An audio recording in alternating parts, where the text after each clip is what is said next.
"You're a traitor!"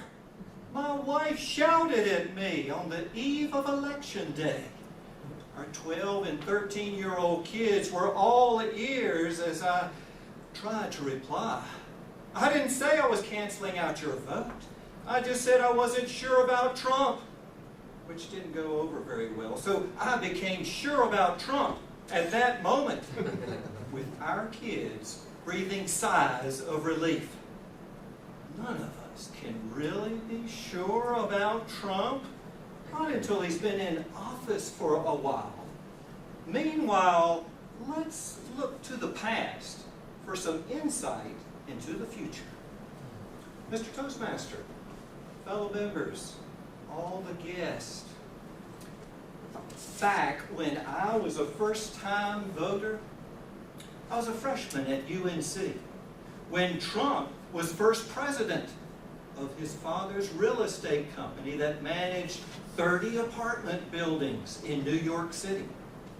1973 was largely defined by an office building in Washington, D.C., the broken into Watergate. I was passionate about being a political cartoonist, so on the last day of freshman orientation, I plopped down at the editor's desk of the Daily Tar Heel. She told me that my dorm was scheduled for overcrowding, and she wanted a cartoon on it from me, just barely a freshman. Dormmate Philip Askew was from my hometown, and we roomed together to better avoid Carolina's corruptive influence. Said Philip, "I don't want to be a pothead, and I don't want to room with one either." Well, very shortly, our room was tripled with sophomore Mark Inslee, who soon introduced Philip to swigging beer and smoking pot. By midterms, Philip was a pothead. But he was also a campus leader. Panty raid! Panty raid! Panties, pot, and a Presbyterian. God only knows. The editor gave me photos of the 4 top UNC officials, which I drew in a cartoon playing poker in a dorm room.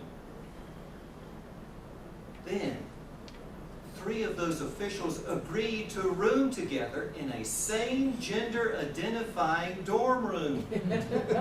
Not for political correctness, but for earning trust.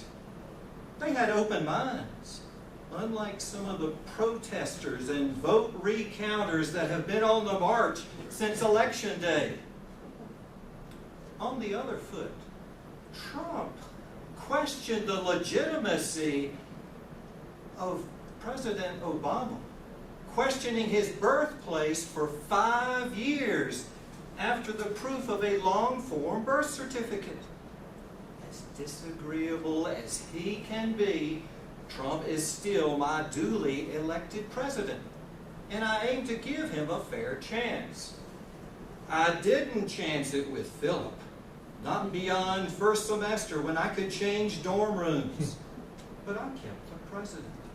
I had these assorted photos of Nixon that I took to art class to make his bust. Clay was molded into distinctive jowls with a ski jump nose that could be rotated to give the best angle for a cartoon. Then, as Watergate wore on, my mom presented me with her silver platter for Nixon's head to be set atop my dorm room dresser.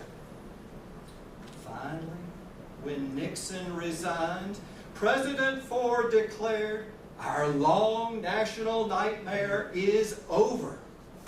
But that was before post-Watergate measures kicked in, like special prosecutors, congressional subcommittees, and a pesky press, all pursuing any presidential guilt. You may recall impeached President Bill Clinton questioning under oath the meaning of the word "is." It is coming. a new round of potential inquisitions. Even Teflon President Ronald Reagan had to testify about selling arms to Iran to free hostages in Lebanon. Well, it is coming. You will disapprove of something President Trump does. And for some of you, I may have the perfect protest. It began the year of my freshman year when Nixon was run out of town. Spring 1974 erupted on college campuses nationwide. Something Ray Stevens popularized in a hit song. Something Philip was predestined to lead. Oh, yes, they call him the Streak. He leaves the rest to turn the other cheek. Boogity, boogity. Oh, those were the days. These days, they'd be capturing your privates on a smartphone and uploading them to YouTube.